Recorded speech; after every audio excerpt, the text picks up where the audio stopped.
देखो शिखरे आपणଙ୍କୁ ସ୍ୱାଗତ। ଆଜି ମୁଁ ଆପଣଙ୍କ ପାଇଁ ନେଇ ଆସିଛି ଦେଶ ବିଦେଶର 30ଟି ଗୁରୁତ୍ୱପୂର୍ଣ୍ଣ ଖବର। ଆପଣଙ୍କୁ ଅନୁରୋଧ ଭିଡ଼ିଓଟିକୁ ସମ୍ପୂର୍ଣ୍ଣ ଦେଖିବେ। ଭଲ ଲାଗିଲେ ଏହାକୁ ଲାଇକ୍ ଓ ସେୟାର ନିଶ୍ଚୟ କରିବେ। ନମ୍ବର 1 ମୋଦିଙ୍କ ଚେତାବନୀ, ଯଦି ପାକିସ୍ତାନ ଆକ୍ରମଣ କରେ ଦେଶ କଡ଼ା ଜବାବ ଦେବ। ଆମେ ଉଲ୍ଲଂଘନ କରିବୁନି, କିନ୍ତୁ ଯଦି ପାକିସ୍ତାନ କରେ ତାହେଲେ ଆମର ଜବାବ ଆହୁରି ଶକ୍ତିଶାଳୀ ହେବ। ପାକିସ୍ତାନ ସହିତ ଉତ୍ତେଜନା ହ୍ରାସ ଚୁକ୍ତିନାମା ବିଷୟରେ ଆଲୋଚନା ସମୟରେ ଆମେରିକାର ଉପରାଷ୍ଟ୍ରପତି ଜେଡି ଭାନ୍ସଙ୍କୁ କିଛି ଏପରି ରୋକଠୋକ ଶୁଣାଇ ଦେଇଛନ୍ତି ପ୍ରଧାନମନ୍ତ୍ରୀ ନରେନ୍ଦ୍ର ମୋଦି। ତେବେ ଗତକାଲି ଆମେରିକାର ମଧ୍ୟସ୍ଥତାରେ ଭାରତ ଏବଂ ପାକିସ୍ତାନ ମଧ୍ୟରେ ଅସ୍ତ୍ରବିରତି ଲାଗୁ ହୋଇଛି। ନମ୍ବର 2 କାଶ୍ମୀରକୁ ନେଇ ଭାରତର ସ୍ପଷ୍ଟ ବାର୍ତ୍ତା, ପିଓକେ ଫେରାଇବା ଏକମାତ୍ର ପ୍ରସଙ୍ଗ। ସିଜ୍ ଫାୟାର ପରେ ପାକ୍ ଅଧିକୃତ କାଶ୍ମୀର ପିଓକେକୁ ନେଇ ଭାରତ ବଡ଼ ବୟାନ ଦେଇଛି। ସୂତ୍ର ଅନୁସାରେ ଭାରତ କାଶ୍ମୀରକୁ ନେଇ ନିଜର ସ୍ଥିତି ସ୍ପଷ୍ଟ କରିଛି। କହିଛି ଏବେ କେବଳ ଗୋଟିଏ ପ୍ରସଙ୍ଗ ରହିଛି, ତାହା ହେଉଛି ପିଓକେକୁ ଫେରାଇବା। ଏହାଛଡ଼ା ଆମର ଅନ୍ୟ କୌଣସି କଥା ନାହିଁ। ଯଦି ସେମାନେ ଆତଙ୍କବାଦୀଙ୍କୁ ସମର୍ପଣ କରିବାକୁ କହନ୍ତି ତେବେ ଆମେ ଆଲୋଚନା କରିପାରୁ। ଆମେ କୌଣସି ଅନ୍ୟ ବିଷୟରେ ଆଲୋଚନା କରିବାକୁ ଚାହୁଁନାହୁଁ। ସେହିପରି ଆମେ କେହି ମଧ୍ୟସ୍ଥ ହୁଅନ୍ତୁ ତାହା ବି ଚାହୁଁନା ବୋଲି ସ୍ପଷ୍ଟ ରୂପେ କୁହାଯାଇଛି। ସୂତ୍ର ଅନୁସାରେ ଭାରତ ସ୍ପଷ୍ଟ ରୂପେ କହିଛି ଅପରେସନ ସିନ୍ଦୁର ଏବେ ସମାପ୍ତ ହୋଇନାହିଁ। ଜବାବ ଦେବା ପାଇଁ ସେନାକୁ ଖୋଲାଖୋଲି ଅନୁମତି ରହିଛି। ନମ୍ବର 3 ବ୍ରହ୍ମୋସ ଉତ୍ପାଦନ ୟୁନିଟ୍ ଉଦ୍ଘାଟନ କଲେ ରାଜନାଥ। ବର୍ଷକୁ 100 କ୍ଷେପଣାସ୍ତ୍ର ତିଆରି। ପାକିସ୍ତାନ ସହିତ ବଢ଼ୁଥିବା ସାମରିକ ଉତ୍ତେଜନା ମଧ୍ୟରେ ପ୍ରତିରକ୍ଷା ମନ୍ତ୍ରୀ ରାଜନାଥ ସିଂ ରବିବାର ଉତ୍ତରପ୍ରଦେଶର ଲକ୍ଷ୍ନୌର ପ୍ରତିରକ୍ଷା ଶିଳ୍ପ କରିଡରରେ ବ୍ରହ୍ମୋସ ସୁପରସୋନିକ୍ କ୍ରୁଜ୍ କ୍ଷେପଣାସ୍ତ୍ର ଉତ୍ପାଦନ ୟୁନିଟ୍କୁ ଭର୍ଚୁଆଲ ଭାବରେ ଉଦ୍ଘାଟନ କରିଛନ୍ତି। ଉତ୍ପାଦନ ୟୁନିଟ୍ରୁ ବାର୍ଷିକ 80ରୁ 100 କ୍ଷେପଣାସ୍ତ୍ର ନିର୍ମାଣ କରିବା ପାଇଁ ଡିଜାଇନ୍ କରାଯାଇଛି। ପ୍ରତିରକ୍ଷା ମନ୍ତ୍ରୀ ରାଜନାଥ ସିଂ କହିଛନ୍ତି। ଏହି ଅବସରରେ ପ୍ରତିରକ୍ଷା ମନ୍ତ୍ରୀ ରାଜନାଥ ସିଂ ବ୍ରହ୍ମୋସର ଶକ୍ତି ବିଷୟରେ ବ୍ୟାଖ୍ୟା କରିଛନ୍ତି। ଆପଣମାନେ ସମସ୍ତେ ଜାଣନ୍ତି ଯେ ବ୍ରହ୍ମୋସ ବିଶ୍ୱର ସବୁଠାରୁ ଦ୍ରୁତତମ ସୁପରସୋନିକ୍ କ୍ରୁଜ୍ କ୍ଷେପଣାସ୍ତ୍ର ମଧ୍ୟରୁ ଗୋଟିଏ। କିନ୍ତୁ ବ୍ରହ୍ମୋସ କେବଳ ଏକ ଅସ୍ତ୍ର ନୁହେଁ, ଏହା ନିଜେ ଏକ ବାର୍ତ୍ତା। ଆମର ସଶସ୍ତ୍ର ବାହିନୀର ଶକ୍ତି, ଆମର ଶତ୍ରୁମାନଙ୍କ ପ୍ରତି ଆମର ପ୍ରତିରୋଧ ଏବଂ ଆମର ସୀମାକୁ ସୁରକ୍ଷା ଦେବା ପାଇଁ ଆମର ପ୍ରତିବଦ୍ଧତା। ନମ୍ବର 4 ଅସ୍ତ୍ରବିରତି ନେଇ ସଂସଦର ସ୍ୱତନ୍ତ୍ର ଅଧିବେଶନ ଦାବି କଲା କଂଗ୍ରେସ। ଶନିବାର ଅସ୍ତ୍ରବିରତି ନେଇ ଟ୍ରମ୍ପଙ୍କ ଟ୍ୱିଟ୍ ପରେ ଏହାକୁ ନେଇ ଅସନ୍ତୋଷ ପ୍ରକାଶ କରିଛନ୍ତି ବିରୋଧୀ। କେଉଁ ପରିସ୍ଥିତିରେ ଅସ୍ତ୍ରବିରତି ନେଇ ସହମତି ହେଲା ତାକୁ ନେଇ ପ୍ରଶ୍ନ ଉଠାଇଛନ୍ତି, ଯାହାକୁ ନେଇ ଏବେ ମୋର୍ଚ୍ଚା ଖୋଲିଛି କଂଗ୍ରେସ। ପ୍ରଥମେ କଂଗ୍ରେସ ନେତା ଜୟରାମ ରମେଶ ସର୍ବଦଳୀୟ ବୈଠକ ନେଇ ଦାବି କରିବା ପରେ ଏବେ ବିରୋଧୀ ଦଳ ନେତା ତଥା କଂଗ୍ରେସ ସାଂସଦ ରାହୁଲ ଗାନ୍ଧୀ ଏବଂ କଂଗ୍ରେସ ସଭାପତି ମଲ୍ଲିକାର୍ଜୁନ ଖଡ଼ଗେ ପ୍ରଧାନମନ୍ତ୍ରୀ ମୋଦିଙ୍କୁ ଚିଠି ଲେଖିଛନ୍ତି। ଚିଠିରେ ଅସ୍ତ୍ରବିରତି ନେଇ ସଂସଦର ସ୍ୱତନ୍ତ୍ର ଅଧିବେଶନ ଦାବି କରିଛନ୍ତି। ନମ୍ବର 5 ଦେଶର ସୁରକ୍ଷା ପାଇଁ ଛାତ୍ରଛାତ୍ରୀଙ୍କୁ ଦିଆଯିବ ତାଲିମ। ଆହୁରି ଅଧିକ ସଶକ୍ତ ହେବ ଏନ୍ସିସି। ଦେଶର ସୁରକ୍ଷା ପାଇଁ ଛାତ୍ରଛାତ୍ରୀଙ୍କୁ ଦିଆଯିବ ତାଲିମ। ଏନେଇ କାଲି ସୂଚନା ଦେଇଛନ୍ତି ଉଚ୍ଚଶିକ୍ଷା ମନ୍ତ୍ରୀ ସୂର୍ଯ୍ୟବଂଶୀ ସୁରଜ। ମନ୍ତ୍ରୀ କହିଛନ୍ତି ଦେଶର ସୁରକ୍ଷା ପାଇଁ ଛାତ୍ରଛାତ୍ରୀଙ୍କୁ ଦିଆଯିବ ତାଲିମ। ଉଚ୍ଚଶିକ୍ଷା ବିଭାଗ ପକ୍ଷରୁ ଏପରି ପଦକ୍ଷେପ ନିଆଯିବ। ଏଥିରେ ସାମରିକ, ଅର୍ଦ୍ଧସାମରିକ, ପୋଲିସ ସେବାରେ ନିୟୋଜନ ପାଇଁ ଛାତ୍ରଛାତ୍ରୀଙ୍କୁ ପ୍ରସ୍ତୁତ କରାଯିବ। ଏନ୍ସିସି ଛାତ୍ରଛାତ୍ରୀଙ୍କୁ ସାମରିକ, ଅର୍ଦ୍ଧସାମରିକ, ପୋଲିସ ସେବାରେ ନିୟୋଜନ ପାଇଁ ତାଲିମ ଦିଆଯିବ। ଦେଶ ସେବା ପାଇଁ ସୁଯୋଗ ସୃଷ୍ଟି ସହ ଏନ୍ସିସିକୁ ଆହୁରି ସଶକ୍ତ କରାଯିବ। ନୂଆ ବିଶ୍ୱବିଦ୍ୟାଳୟ ସଂଶୋଧନ ଆଇନରେ ଏଥିପାଇଁ ଏକ ସ୍ୱତନ୍ତ୍ର କ୍ଲଜ ଅଛି। ପାଣିପାଗ ସୂଚନା, ଗରମରେ ରେକର୍ଡ କରୁଛି ଭୁବନେଶ୍ୱର। 15 ଯାଏଁ କଲବଲ କରିବ ତାତି। ଗତ କିଛି ଦିନ ହେବ ରାଜ୍ୟରେ ନିଆଁ ବର୍ଷା ହେଉଛି। ଅସହ୍ୟ ତାତିରେ ଆଉଟୁପାଉଟୁ ହେଉଛନ୍ତି ଲୋକେ। କାଲି ଦିନ 2:30 ସୁଦ୍ଧା 43 ଡିଗ୍ରୀ ତାପମାତ୍ରା ସହ ସମ୍ବଲପୁର ପାଲଟିଛି ରାଜ୍ୟର ଉତ୍ତପ୍ତ ସହର। ଏହାପରେ ଭୁବନେଶ୍ୱର ଦ୍ୱିତୀୟ ଉତ୍ତପ୍ତ ସହର ପାଲଟିଛି। କାଲି ଭୁବନେଶ୍ୱରରେ 40.4 ଡିଗ୍ରୀ ରେକର୍ଡ ତାପମାତ୍ରା ହୋଇଛି। ରାଜଧାନୀ ଭୁବନେଶ୍ୱର କାଲିର ତାପମାତ୍ରା ଚଳିତ ବର୍ଷର ସର୍ବାଧିକ ତାପମାତ୍ରା। ଦିନ 2:30 ସୁଦ୍ଧା ତାପମାତ୍ରା 40.4 ଛୁଇଁଛି। ଆସନ୍ତା 15 ତାରିଖ ଯାଏଁ ଏମିତି କଲବଲ କରିବ ତାତି। ଏନେଇ ପାଣିପାଗ ବିଭାଗ ପକ୍ଷରୁ ସତର୍କ କରାଯାଇଛି। ବିଶେଷ କରି ଆସନ୍ତା 13 ଏବଂ 14 ତାରିଖ ପୁରା ଓଡ଼ିଶା ଜଡ଼ିବା ନେଇ ୱାର୍ଣ୍ଣିଂ ଜାରି କରିଛି ପାଣିପାଗ ବିଭାଗ।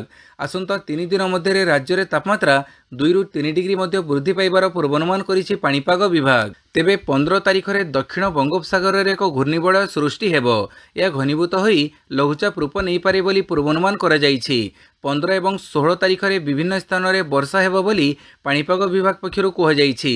ନମ୍ବର 6 ଭୁବନେଶ୍ୱରରେ ହେବ ରାଜ୍ୟର ପ୍ରଥମ ସାଇନ୍ସ ସିଟି। ସ୍ଥାନ ପାଇବ ଅନେକ ଅତ୍ୟାଧୁନିକ ବିଜ୍ଞାନ ଉପକରଣ। भुवनेश्वर हेब साइंस सिटी। जातीय प्रजुक्ति विद्या दिवस रे एही सूचना दैछंती विज्ञान और कारिगरी मंत्री कृष्णचंद्र पात्र।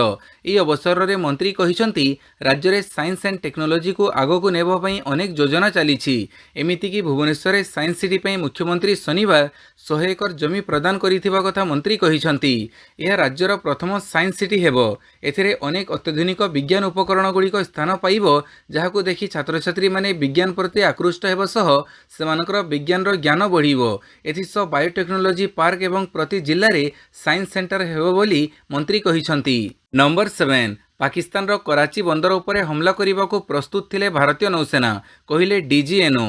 Director general of naval operation vice admiral AN Pramod कहिसंती भारतीय नौसेना मे 9 राति रे पाकिस्तान रो समुद्री सीमारू यार गुरुत्वपूर्ण प्रतिष्ठान कराची बंदर सहित अनेक लक्ष्य को निशाण करिबा एवं ध्वंस करिबा पई संपूर्ण प्रस्तुत होई रहिथिले। केवल भारत सरकारक निर्देश रो अपेक्षा रे थिला नौसेना। भारतीय नौसेना सबु प्रकारर कार्यानुष्ठान नेबाकू संपूर्ण सक्षम बोली कहिसंती vice admiral AN Pramod. Number 8 आजिठारू मुख्यमंत्री 2 दिनिया मयूरभंज गस्त। मयूरभंज जिला रायरंगपुर उपखंड को मुख्यमंत्री मोहन चरण माझी प्रथम थर पर गस्तरे आसुछंती। मुख्यमंत्री यह 2 दिनिया गस्त हेउछि। मुख्यमंत्री मे 12 रु भुवनेश्वर बिजू पट्टनायक अंतर्जातीय विमान बंदर बाहरी सकाळ 10:15 रे रायरंगपुर निकटस्थ दांडबो स्थित अस्थायी हेलीपैड रे अवतरण करिवे। यापर से 10:25 रे पंडित रघुनाथ मुर्मू प्रतिमूर्ति रे माल्यार्पण करिवे। मुख्यमंत्री एही 2 दिनिया गस्तरे बहु नूतन प्रकल्पर भित्तिप्रस्तर सांगकू कार्य संपूर्ण होइथिबा विभिन्न प्रकल्पर शुभ उद्घाटन करिवे। नंबर 9 काश्मीर 20 आतंकी ठिकाना उपरे रेड चढ़ाई स्लीपर सेल।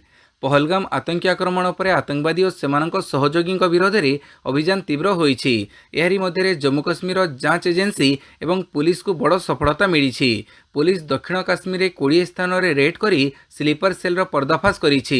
एही रेड रु विपुल परिमाणर आपत्तिजनक सामग्री जबत होइछि। यासह किछि संदिग्धों को हेफाजत को निया जाइछि।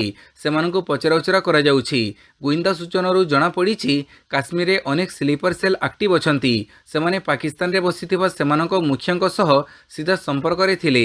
सुरक्षा बल एवं गुरुत्वपूर्ण प्रतिष्ठान विषय रे संवेदनशील एवं रणनीतिक सूचना को मेसेजिंग व्हाट्सएप टेलीग्राम सिग्नल माध्यम रे पहुंचौथिले। नंबर 10 पाकिस्तान पई काम करुथबा 2 गुप्तचर गिरफ। पाकिस्तान पई गुप्तचरी कार्य करिबा अभियोग रे 2 जन को गिरफ करिछि पंजाब पुलिस। उभय गुप्तचर दिल्ली रे थिबा पाकिस्तान दूतावास रो जने अधिकारी सह संपर्क रे थिले। तांको निर्देश रे काम करुथिले। पंजाब पुलिस महानिर्देशक गौरव यादव रविवार एही सूचना दैछंती। तांको ठारू 2टी मोबाइल फोन मध्ये उद्धार करा जाइछि। नंबर 11 अस्त्र विरति परे भी पाकिस्तान विरोध में जारी रहिबा कटकणा। पाकिस्तान द्वारा अस्त्र विरति घोषणा कराजिबा परे विलंबित संध्यारे जम्मू काश्मीर पंजाब राजस्थान एवं गुजरात रे पुणी गुड़ीचालना एवं ड्रोन आक्रमण होइथिला। किंतु सकाळे एठारे परिस्थिति स्वाभाविक अछि। ड्रोन किंबा गुड़ी चढ़ाइबार कौनसी शब्द शुणा जाई नाही। तथापि भारतीय सेना को सतर्क रखा जाइछि एवं जेकोसी आक्रमण विरुद्ध रे कठोर कार्यानुष्ठान ग्रहण करने निर्देश दिया जाइछि। कहिबाकू गले भारत पाकिस्तान मध्य चलिथिबा युद्ध शेष होइछि। नंबर 12 आहुरी उग्र हेब रूस यूक्रेन युद्ध। कीव को मिसाइल जोगैबा अमेरिका। युद्ध शेष करबा पई रूस राष्ट्रपति यूक्रेन सह सीधा कथबार्ता करने को प्रस्ताव रखिछि यूक्रेन, जहाँ पर 3 वर्षरू अधिक समय धरी लगी रही संघर्ष बंद होगा नहीं आशा संचार होइछि। हेले किंतु ट्रंप प्रशासन पुणी थरे एथिरे घिओ ढाड़िबा काम करिछि। रूस यूक्रेन रो सीज फायर वार्ता मध्य बड़ कंटा साजिछि। न्यूयॉर्क टाइम्स रो एक रिपोर्ट अनुसार अमेरिका जर्मन भंडाररू यूक्रेन को 100 पेट्रियट एयर डिफेन्स मिसाइल एवं 125 लंब दूरतर आर्टिलरी रॉकेट देवाको मंजूरी देइछि। अमेरिकार यह पदक्षेप पुणी थे शांति वार्ता को धक्का लगी। नंबर 13 दीघा जगन्नाथ मंदिर विवाद। दैतापति रामकृष्ण दास महापात्र निलंबित। पश्चिमबंगर दीघारे नुआ मंदिर संपर्कित विवाद पई फसिले रामकृष्ण दास महापात्र। पुरीर श्री जगन्नाथ मंदिर वरिष्ठ सेवक एवं दैतापति नियोगर सेक्रेटारी रामकृष्ण दास महापात्र को रविवार 1 मास पई निलंबित करा जाइछि। सूत्र अनुसार श्री जगन्नाथ मंदिर प्रशासन दीघा जगन्नाथ मंदिर विवाद पई रामकृष्ण को 2टी पृथक पृथक कारण दर्शाओ नोटिस जारी करी तांको निलंबित करिछि। नोटिस उत्तर देवको दिया जाइथिबा समय सीमा समाप्त हेबा परे तांको श्रीजीउଙ୍କ सेवारू 30 दिन पई निलंबित करा जाइथिबा जणा पड़िछि। निलंबन अवधि मध्य रामकृष्ण को पुरी मंदिर रे प्रवेश करने को मध्य बारण करा जाइछि। नंबर 14 परमाणु अधिकार रु पछको हटिबे नाही कहिला ईरान। ଇରାନ ନିଜର ପରମାଣୁ କାର୍ଯ୍ୟକ୍ରମ ସମ୍ପର୍କରେ ସ୍ପଷ୍ଟ ମତ ରଖିଛି। ଇରାନର ବୈଦେଶିକ ମନ୍ତ୍ରୀ ଆବାସ ଆରଘାଚି ଆମେରିକାକୁ ଏକ କଡ଼ା ବାର୍ତ୍ତା ଦେଇ କହିଛନ୍ତି ଯେ ଯଦି ଆମେରିକାର ଲକ୍ଷ୍ୟ ଇରାନକୁ ତାର ପରମାଣୁ ଅଧିକାରରୁ ବଞ୍ଚିତ କରିବା ତେବେ ଇରାନ କେବେ ବି ଏଥିରୁ ପଛକୁ ହଟିବ ନାହିଁ। ଆରଘାଚି କତାରର ରାଜଧାନୀ ଦୋହାରେ ଏହି ବିବୃତ୍ତି ଦେଇଛନ୍ତି। ଆରଘାଚି କହିଛନ୍ତି ଯେ ଇରାନ ବାରମ୍ବାର କହିଛି ଯେ ୟୁରାନିୟମ୍ ସମୃଦ୍ଧ କରିବାର ତାର ଅଧିକାର ଉପରେ କୌଣସି ଚୁକ୍ତିନାମା କରାଯାଇପାରିବ ନାହିଁ। ଇରାନ ସବୁବେଳେ କହିଆସିଛି ଯେ ତାର ପରମାଣୁ କାର୍ଯ୍ୟକ୍ରମ ଶାନ୍ତିପୂର୍ଣ୍ଣ ଏବଂ ନାଗରିକ ଉଦ୍ଦେଶ୍ୟରେ, ଅସ୍ତ୍ରଶସ୍ତ୍ର ଉତ୍ପାଦନ ପାଇଁ ନୁହେଁ। ଏ ବିଷୟରେ ଆରଘାଚି କହିଛନ୍ତି ଯେ ଆମେ ଆମେରିକା ସହିତ ସିଧାସଳଖ ଆଲୋଚନା କରୁନାହୁଁ, କିନ୍ତୁ ଆମର ଅଧିକାର ପାଇଁ ଜିଦ୍ ଧରିଛୁ। ନମ୍ବର 15 ଗାଜାରେ ଇସ୍ରାଏଲର ଏୟାର ଷ୍ଟ୍ରାଇକ୍, ବିମାନ ଆକ୍ରମଣରେ 23 ଜଣଙ୍କର ମୃତ୍ୟୁ, ମୃତକଙ୍କ ମଧ୍ୟରେ 3 ଶିଶୁ। ଗାଜା ଷ୍ଟ୍ରିପ୍ରେ ହମାସ ବିରୁଦ୍ଧରେ ଇସ୍ରାଏଲର କାର୍ଯ୍ୟାନୁଷ୍ଠାନ ଜାରି ରହିଛି। ଶନିବାର ଇସ୍ରାଏଲ ଦ୍ୱାରା ବଡ଼ ଧରଣର ଏୟାର ଷ୍ଟ୍ରାଇକ୍ କରାଯାଇଥିଲା। ସ୍ଥାନୀୟ ସ୍ୱାସ୍ଥ୍ୟ ଅଧିକାରୀଙ୍କ ଅନୁଯାୟୀ ଏହି ଆକ୍ରମଣରେ ଅତି କମ୍ରେ 23 ଜଣ ପାଲେଷ୍ଟାଇନ ନାଗରିକଙ୍କ ମୃତ୍ୟୁ ଘଟିଛି। ଗାଜାର ସ୍ୱାସ୍ଥ୍ୟ ମନ୍ତ୍ରଣାଳୟ ଅନୁଯାୟୀ ଗତ 24 ଘଣ୍ଟା ମଧ୍ୟରେ 23 ଜଣଙ୍କର ମୃତଦେହ ହସ୍ପିଟାଲରୁ ଅଣାଯାଇଛି। ଏଥିରେ 5 ଜଣଙ୍କର ପରିବାରର ମୃତଦେହ ରହିଛି। ଏହି ହମଲା ଅସ୍ଥାୟୀ ଘର ଉପରେ କରାଯାଇଥିଲା। ଏହା ପୂର୍ବରୁ ଶୁକ୍ରବାର ମଧ୍ୟ ଜାବାଲିଆର ଉତ୍ତର ଅଞ୍ଚଳ ଉପରେ ଆକ୍ରମଣ କରିଥିଲା ଇସ୍ରାଏଲ। ବିଳମ୍ବିତ ରାତିରେ ହୋଇଥିବା ଏହି ଆକ୍ରମଣରେ 4 ଜଣ ଲୋକଙ୍କର ମୃତ୍ୟୁ ହୋଇଛି। ନମ୍ବର 16 ଭାରତ ସରକାରଙ୍କୁ ବ୍ରହ୍ମଚିଲାନୀଙ୍କ ଟାର୍ଗେଟ୍, କହିଲେ ଭାରତ ହାତରେ ଥିଲା ବିଜୟର ସୁଯୋଗ। ଆମେରିକା ରାଷ୍ଟ୍ରପତି ଟ୍ରମ୍ପଙ୍କ ମଧ୍ୟସ୍ଥିରେ ଉଭୟ ଦେଶ ଅସ୍ତ୍ରବିରତି ପାଇଁ ରାଜି ରହିଥିଲେ। ଏହା ସହିତ ସୀମାରେ ଉଭୟ ପଟୁ ଗୁଳିମାଡ଼ ବନ୍ଦ କରିବାକୁ ନିଷ୍ପତ୍ତି ନେଇଥିଲେ। ହେଲେ ଭାରତର ଏହି ନିଷ୍ପତ୍ତିକୁ ଭୁଲ ବୋଲି କହିଛନ୍ତି ଭୂ ରାଜନୈତିକ ଏକ୍ସପର୍ଟ ବ୍ରହ୍ମଚିଲାନୀ। ସେ କହିଛନ୍ତି ଯେ ଭାରତ ପାକିସ୍ତାନ ମଧ୍ୟରେ ଚାଲିଥିବା ଯୁଦ୍ଧ ପରିସ୍ଥିତି, ଯେଉଁଥିରେ ପାକିସ୍ତାନ ବ୍ୟାକ୍ଫୁଟ୍ରେ ରହିଥିଲା, ଏହି ପରିପ୍ରେକ୍ଷୀରେ ଭାରତର ଏଠାରେ ବିଜୟ ସୁନିଶ୍ଚିତ ଥିଲା। କିନ୍ତୁ ଅସ୍ତ୍ରବିରତିରେ ରାଜି ହୋଇ ଭାରତ ବ୍ୟାକ୍ଫୁଟ୍କୁ ଆସିଛି। ଭାରତକୁ ଇତିହାସ ଦେଖିବାର ଥିଲା। ପୂର୍ବରୁ ମଧ୍ୟ ପାକିସ୍ତାନ ଏପରି କରିଛି, କିନ୍ତୁ ନିଜ କଥା ରଖିବାରେ ବିଫଳ ହୋଇଛି। ତେଣୁ ପାକିସ୍ତାନକୁ ଭରସା କରିବାର ନଥିଲା। ସୈନ୍ୟ ଗତିବିଧି ଭାରତ ସପକ୍ଷରେ ରହିଥିଲା। ମୋତେ ଆଶ୍ଚର୍ଯ୍ୟ ଲାଗୁଛି ଯେ ଭାରତ ଏପରି ନିଷ୍ପତ୍ତି କାହିଁକି ନେଲା। ନମ୍ବର 17 ସେନା ଦେଲା ବଡ଼ ସୂଚନା, ଏବେ ବି ସରିନି ଅପରେସନ୍ ସିନ୍ଦୁର। ସରିନି ଅପରେସନ୍ ସିନ୍ଦୁର ଏବେ ବି ଜାରି ରହିଛି। ଶନିବାର ଭାରତ ପାକିସ୍ତାନ ମଧ୍ୟରେ ଅସ୍ତ୍ରବିରତି ନେଇ ଉଭୟ ଦେଶ ସହମତି ଦେବା ପରେ କାଲି ବାୟୁସେନା ପକ୍ଷରୁ ବଡ଼ ସୂଚନା ଦିଆଯାଇଛି।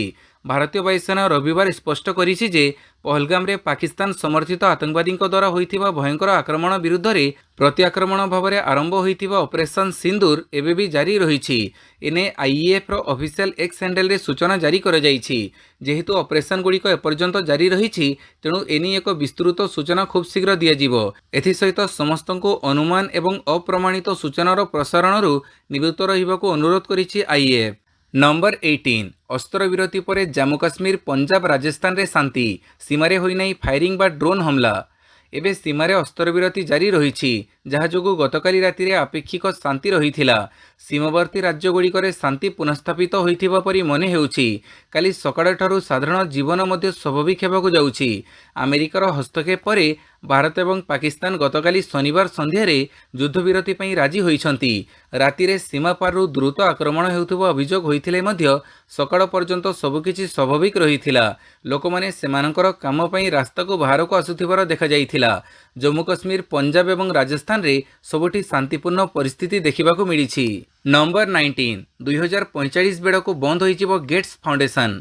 ମାଇକ୍ରୋସଫ୍ଟ ସଂସ୍ଥାପକ ବିଲ୍ ଗେଟ୍ସ କେବଳ ଜଣେ ସଫଳ ବ୍ୟବସାୟୀ ନୁହନ୍ତି, ଜଣେ ଦାନବୀର ମଧ୍ୟ। ସେ 2000 ମସିହାରେ ତାଙ୍କର ପୂର୍ବତନ ପତ୍ନୀ ମିଲିଣ୍ଡାଙ୍କ ସହ ମିଶି ଗେଟ୍ସ ଫାଉଣ୍ଡେସନ୍ ଆରମ୍ଭ କରିଥିଲେ। ଏହି ଫାଉଣ୍ଡେସନ୍ର ମୁଖ୍ୟ ଉଦ୍ଦେଶ୍ୟ ବିଶ୍ୱର ଲୋକଙ୍କୁ ଉନ୍ନତ ସୁସ୍ଥ ଜୀବନ ପ୍ରଦାନ କରିବା। ନିକଟରେ ବିଲ୍ ଗେଟ୍ସ ଏକ ବ୍ଲଗ ପୋଷ୍ଟରେ ତାଙ୍କର 99% ସମ୍ପତ୍ତି ଅର୍ଥାତ୍ ତାଙ୍କର ସମ୍ପୂର୍ଣ୍ଣ ଧନଦୌଲତ ଦାନ କରିଦେବେ ବୋଲି ସୂଚିତ କରିଛନ୍ତି। ସେ ଆଗାମୀ 20 ବର୍ଷରେ ତାଙ୍କର ସମସ୍ତ ସଞ୍ଚୟ ଦାନ କରିଦେବେ। ସେ ଭାବନ୍ତି ଏତେ ଧନ ଦୌଲତକୁ ଯତ୍ନ କରିବାର କୌଣସି ଆବଶ୍ୟକତା ନାହିଁ, ଏଣୁ ଏସବୁର ଉପଯୋଗ ସମାଜର ଉପକାର ନିମନ୍ତେ କରାଯିବା ଦରକାର। ନମ୍ବର 20 ୟୁଏନ୍ଏସ୍ସିରେ ପ୍ରମାଣ ରଖିବ ଭାରତ, ଖୋଲିବ ପାକିସ୍ତାନ କରିଥିବା ଷଡ଼ଯନ୍ତ୍ରର ମୁଖା। ଭାରତ ଆତଙ୍କବାଦୀ ବିରୋଧରେ ନିଜର ଆଭିମୁଖ୍ୟ ସ୍ପଷ୍ଟ କରିସାରିଛି। ଅପରେସନ୍ ସିନ୍ଦୁରରେ ଆତଙ୍କୀଙ୍କ ଉପରେ ହୋଇଥିବା ଆକ୍ରମଣ ପରେ ଭାରତ ଏବେ ଅନ୍ତର୍ଜାତୀୟ ମଞ୍ଚରେ ପାକିସ୍ତାନର ମୁଖ ଖୋଲିବାକୁ ଅଣ୍ଟା ଭିଡ଼ିଛି। ସୂତ୍ରରୁ ମିଳିଥିବା ସୂଚନା ଅନୁସାରେ ଭାରତ ଖୁବ୍ ଶୀଘ୍ର ଯୁକ୍ତରାଷ୍ଟ୍ର ସୁରକ୍ଷା ପରିଷଦର 1267 ସେକ୍ସନ କମିଟି ସାମ୍ନାରେ ତାଜା ପ୍ରମାଣ ଦେବ, ଯେଉଁଥିରେ ପାକିସ୍ତାନର ଆତଙ୍କବାଦ ସହ ସମ୍ପର୍କ ଥିବା ସ୍ପଷ୍ଟ ଜଣାପଡ଼ୁଛି। ନମ୍ବର 21 ଅପରେସନ୍ ସିନ୍ଦୁରରେ ନିହତ ହୋଇଛନ୍ତି IC-814 ହାଇଜାକିଂ, ପୁଲୱାମା ଆକ୍ରମଣର ମାଷ୍ଟରମାଇଣ୍ଡ। ऑपरेशन सिंधुरे 9टी आतंकवादी शिविर को टार्गेट करा जाइथिला ओ आक्रमण में 100 अधिक आतंकवादी निहत होइथिबा नै director general of military operations lieutenant general Rajiv Ghai कहिसंती। से आहुरी मध्ये कहिथिले जे यूसुफ अजहर, अब्दुल मालिक रऊफ एवं मुदस्सिर अहमदଙ୍କ भଳି आतंकवादी मध्ये ऑपरेशन सिंधुरे निहत होइसंती, जो माने कि IC 814 हाइजैकिंग एवं पुलवामा आक्रमणर मास्टरमाइंड थिले। नंबर 22 बिना शर्तावली रे यूक्रेन सह शांति आलोचना पई पुटिनଙ୍କ प्रस्ताव। बिना शर्तावली रे यूक्रेन सह आसंता 15 रे इस्तानबुल रे सीधासड़क शांति आलोचना पई रूसिया राष्ट्रपति व्लादिमीर पुतिन रविवार प्रस्ताव दैछंती। यूक्रेन राष्ट्रपति वोलोडिमिर जेलेनस्की एहाकु स्वागत करिथिबा बेले मस्को प्रथमे अस्त्रविरति पई राजी हेबा आवश्यक बोली कहिसंती। पुतिन कहिसंती युद्धर मूल कारण को दूर करी एक दीर्घम्यादी स्थायी शांति प्रतिष्ठा रे पहुंचीबा आलोचनार उद्देश्य। एथिपई 15 तारिखरु प्रत्यक्ष आलोचना आरंभ हेबा आवश्यक। एथिरे कोनोसी प्राक शर्त रहिबा उचित नुहे बोली पुतिन कहिसंती। नंबर 23 उत्तर प्रदेश रे ultra super critical thermal power plant. भारतर सर्वबृहत घरोई क्षेत्र thermal power company Adani power को उत्तर प्रदेश को विद्युत जोगाण पर एक बड़ चुक्ति मिली।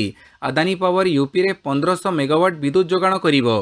कंपनी द्वारा दिया जाइथिबा सूचना अनुसार अदानी पावर थर्मल पावर जोगाण पर अत्यंत प्रतियोगितामूलक नीलाम रे विजयी होईछि। विद्युत एक नूतन पावर प्लांट को जोगई दियाजिवो, जहाँ उत्तर प्रदेश रे ही निर्मित हेबो। एई नूतन पावर प्लांट टी बहुत अत्याधुनिक हेबो एवं एहाकू ultra super critical power plant कहुए। नंबर 24 धोखा देवा पाकर स्वभाव। अस्त्रविरति उल्लंघन नहीं निंदा कले थरूर। उसकी फितरत है मुकर जाने की, उसको वादे पे यकीन कैसे करूं। भारत सहित शांति आलोचना सत्वे पाकिस्तान अस्त्रविरति उल्लंघन करने पर किछि एपरि कही पाकिस्तान को कड़ा भाषा रे निंदा करिसंती कांग्रेस सांसद शशि थरूर। एने निज एक्स रे पाकिस्तान को समालोचना करी कहिसंती, कथरू ओहरी जीवा तांकर स्वभाव, मु तांको प्रतिश्रुति को किपरि विश्वास करि परिबी। संध्यारे अस्त्रविरति नहीं सहमति हेबा परर कई घंटा भितरे शनिवार राति रे नियंत्रण रेखा पार करी पाकिस्तानी प्रोजेक्टाइल देखा जिबा परे किछि एपरि मंतव्य रखिथिले थरूर। नंबर 25 ऑपरेशन सिंदूर रे pin point target. Missile strike रे 100 आतंकी निहत। भारतीय सेना पहलगाम आतंकवादी हमलार जवाब देइछि। ऑपरेशन सिंदूर रो मुख्य लक्ष्य थिला आतंकवादी को सफा करिबा। ए ऑपरेशन रे भारतीय सेना प्राय 100 रु अधिक आतंकी को निपात करिछि। एही एयर स्ट्राइक रे आतंकी ट्रेनिंग सेंटर लॉन्च पैड संपूर्ण भाव ध्वंस होइछि। पाकिस्तान और पीओके रे थिबा 9टी आतंकवादी ठिकाना नष्ट होइछि। डीजीएमओ प्रेस कॉन्फ्रेंस बेले भारतीय स्थल सेनार महानिर्देशक lieutenant general Rajiv Ghai कहिसंती, operation सिंदूर रो मुख्य लक्ष्य थिला आतंकवादी को सफा करिबा। भारतीय वायुसेना टार्गेट रे थिला पाकिस्तान रो बहलपुर और मुरिद के आतंकी गढ़। मुरिद के आतंकवादी कैंपर 4टी टार्गेट को ध्वंस कर जाइछि। जगन्नाथ धाम केवल पुरी रे अवस्थित, कहिले गोवर्धन पीठ शंकराचार्य। जगन्नाथ धाम केवल ओडिशार पुरी रे अवस्थित। पश्चिमबंगर दीघारे नुआ मंदिर को नहीं चलीथिबा विवाद मध्यरे गोवर्धन पीठ शंकराचार्य स्वामी निश्चलानंद सरस्वती रविवार एने स्पष्ट करिसंती। गोवर्धन मठरे एक्स हैंडल रे कह जाइछि जे उत्कल प्रदेश रे अवस्थित श्री जगन्नाथ पुरी हेउछि श्री जगन्नाथ धाम। एही ऐतिह्य तथ्यर अन्यत्र व्यवहार संपूर्ण अनुपयुक्त। नंबर 27 16 किंबा 17 रु आरंभ होई पारे आईपीएल रो अवशिष्ट मैच। भारत और पाकिस्तान मध्य युद्ध भली परिस्थिति जोगु स्थगित रही इंडियन प्रीमियर लीग चलित सीजन अवशिष्ट मैच 16 किंबा 17 मे रु पुणी आरंभ होई पारे। रविवार संध्यारे गवर्निंग काउंसिल बैठक पर नूतन तारीखर आनुष्ठानिक घोषणा आशा करा जाउथिला, किंतु बीसीसीआई उपाध्यक्ष राजीव शुक्ला कहिसंती जे बोर्ड कार्यसूची को एबे भी चूड़ांत करा जाउछि, तेबे फाइनल कोलकाता स्थानांतरित होई पारे। नंबर 28 दीपिका सालुंखे को ब्रोंज, भारत को 7 पदक। भारतर सबुठु सफल तीरंदाज दीपिका कुमारी और Parth Salunkhe archery world cup stage 2 रे रविवार ब्रोंज पदक जीतिछंती। एथिसहित टूर्नामेंट रे भारत मोट 7 पदक सह अभियान शेष करिछि। एथिमध्यरु कंपाउंड तीरंदाज माने 5टी पदक जीतिथिले। दीपिका महिला रिकर्व व्यक्तिगत सेमीफाइनल रे ओलंपिक चैंपियन लिम सेहनंकठारु एक साथ व्यवधान रे पराजित होइथिले। यापरे ब्रोंज पदक मैच रे 30 वर्षीय 4 थरर ओलंपियन 7-3 व्यवधान रे कोरियर कांग चाई यंग को हरैछंती। पुरुष विभाग रे 21 वर्षीय सालुंखे सेमीफाइनल रे टॉप सीट कोरियर किंबदंती किम उजिनंकठारु एक साथ रे पराजित होइथिले। ब्रोंज पदक प्लेऑफ मैच रे से 6-4 व्यवधान रे फ्रेंच आर्चर बापिस्टे आडिसन को परास्त करिथिले। नंबर 29 पाकिस्तान गस्त को नहीं बांग्लादेश चिंतित। आसंता 25 तारिखରୁ ପାକିସ୍ତାନରେ ଆରମ୍ଭ ହେବାକୁ ଥିବା ବାଂଲାଦେଶ ବିପକ୍ଷ ଟି20 ସିରିଜକୁ ନେଇ ଅନିଶ୍ଚିତତା ଦେଖାଦେଇଛି। ଭାରତ ପାକିସ୍ତାନ ମଧ୍ୟରେ ବୃଦ୍ଧି ପାଉଥିବା ଉତ୍ତେଜନା ଯୋଗୁଁ ଏହି 5 ମ୍ୟାଚ୍ ବିଶିଷ୍ଟ ସିରିଜର ଭବିଷ୍ୟତକୁ ନେଇ ବାଂଲାଦେଶ କ୍ରିକେଟ ବୋର୍ଡ ଚିନ୍ତା ପ୍ରକଟ କରିଛି। ଏହି ସିରିଜ ଲାଗି ବିସିବି ଅଧିକାରୀମାନେ ଶେରେ ବାଂଲା ନ୍ୟାସନାଲ କ୍ରିକେଟ ଷ୍ଟାଡିୟମରେ ଏକତ୍ରିତ ହୋଇ ସିରିଜ ସହ ଜଡ଼ିତ ବିପଦ ସମ୍ପର୍କରେ ଆଲୋଚନା କରିଥିଲେ। ଦଳର ଆଗାମୀ ପାକିସ୍ତାନ ଟୁର୍ ଲାଗି ପାକିସ୍ତାନ କ୍ରିକେଟ ବୋର୍ଡ ସହ ଚାଲିଥିବା ଆଲୋଚନା ସକ୍ରିୟ ରହିଛି। ଖେଳାଳି ଓ ସପୋର୍ଟ ଷ୍ଟାଫଙ୍କ ସୁରକ୍ଷାକୁ ଆମେ ପ୍ରାଥମିକତା ଦେଉଛୁ ବୋଲି ବୋର୍ଡ ପକ୍ଷରୁ କୁହାଯାଇଛି। ନମ୍ବର 30 ସ୍ମୃତି ମନ୍ଧାନାଙ୍କ ଶତକ, ଭାରତ ଚାମ୍ପିୟନ। ସ୍ମୃତି ମନ୍ଧାନାଙ୍କ ଶତକ ଓ ସ୍ନେହ ରାଣାଙ୍କ 4 ୱିକେଟ୍ ସଫଳତା ବଳରେ ଭାରତୀୟ ମହିଳା ଦଳ 97 ରନରେ ଶ୍ରୀଲଙ୍କାକୁ ପରାସ୍ତ କରି ତ୍ରିରାଷ୍ଟ୍ରୀୟ ସିରିଜରେ ଚାମ୍ପିୟନ ହୋଇଛି। ଭାରତ ତାର ପ୍ରଦତ୍ତ 343 ରନର ବିଶାଳ ଟାର୍ଗେଟ ଆଗରେ ଶ୍ରୀଲଙ୍କା 48.2 ଓଭରରେ 245 ରନରେ ଅଲ୍ ଆଉଟ୍ ହୋଇଯାଇଥିଲା।